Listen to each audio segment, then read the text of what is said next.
We've got the 6 matches on the slate for the schedule this week. Let's make some picks. Let's do some previewing of some of these matches and these teams going head to head. Let's start with our first preview, NWSL Week 1 match previews. We've got Saturday, March 25th with a double header to kick off opening weekend. North Carolina Courage versus Kansas City Current will open things up at 2 p.m. Eastern. North Carolina, the host in this one. You can catch this game on Paramount Plus.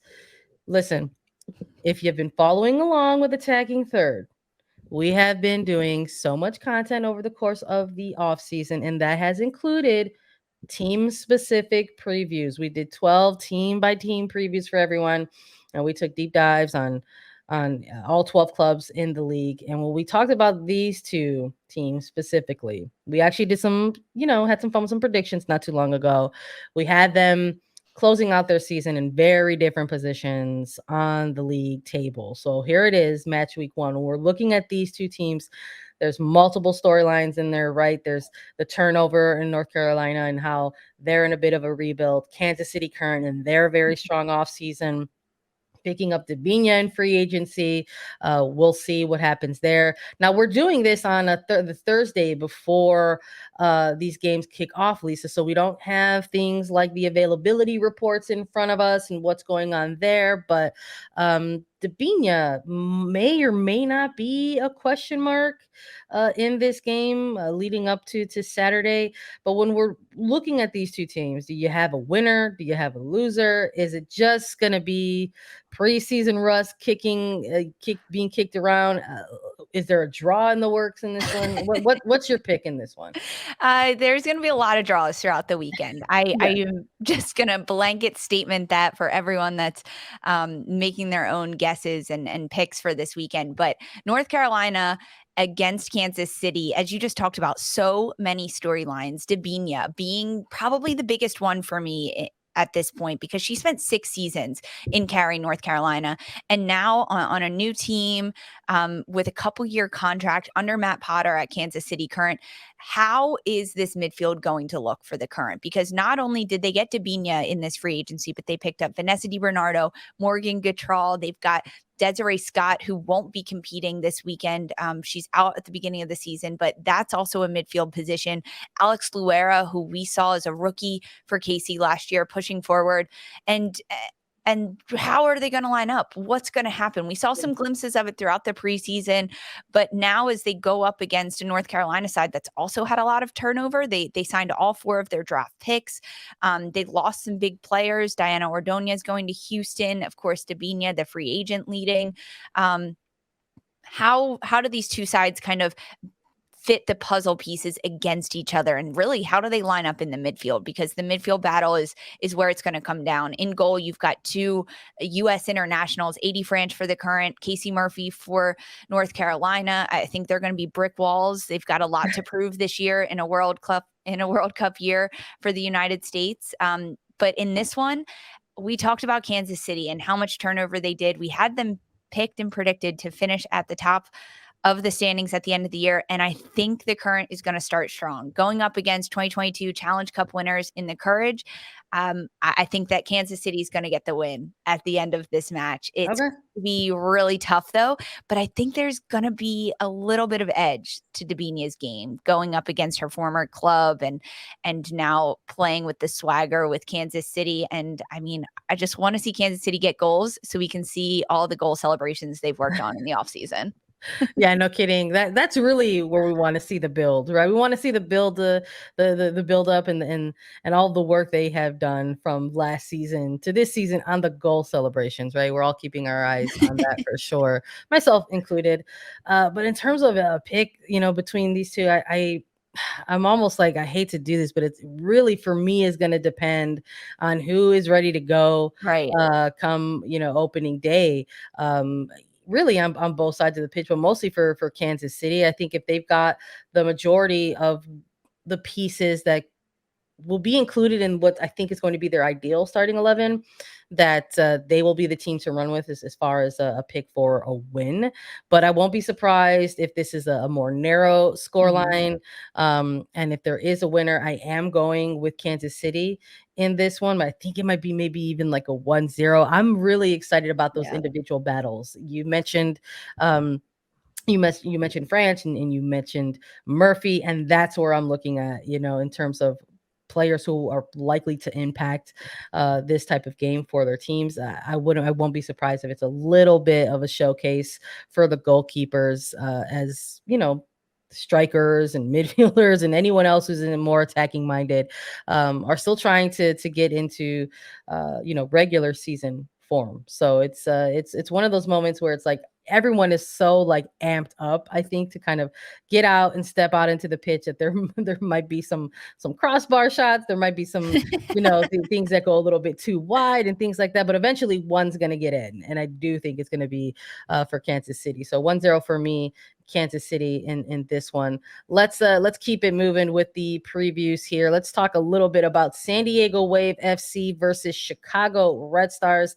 This is closing out Saturday night. It's going to kick off 10 p.m. Eastern at Snapdragon Stadium. This one you can catch on CBS Sports Network. Storylines in this one, we're chatting a little bit in this first game with Kansas City and North Carolina. Some similar threads there for this game.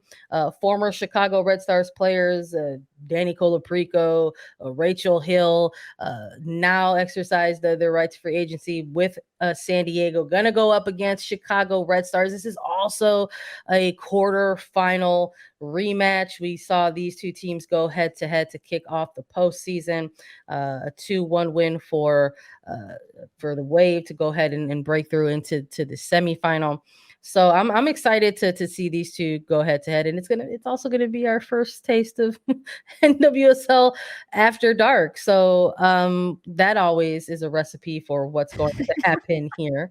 But I think folks, for maybe perhaps the casual fan who might tune in to a game like this, they're obviously going to look at some of the bigger names that are involved in this game, and you're going to see an Alex Morgan for San Diego Wave, and you're going to see a Mal Swanson for Chicago Red Stars, and that could be a big matchup to take a look at on this pitch as well. Yeah, I think that's one of the biggest storylines for me. Alex Morgan against Mallory Swanson, superstars for the U.S. International, superstars for their respective clubs. San Diego, Alex Morgan, 15 goals last year, Golden Boot winner. Mallory Swanson, 11 goals. That was the highest single season goal total in NWSL for Swanson, and she tied third in the league last year. I think for those two players, this first opening match is really going to set the stage for the season, for a World Cup year for these players. Those are the two, honestly, that I'm like, let's just go off. No defense, all vibes in this game. Can we get lots of goals between these sides? But I don't think that's going to happen.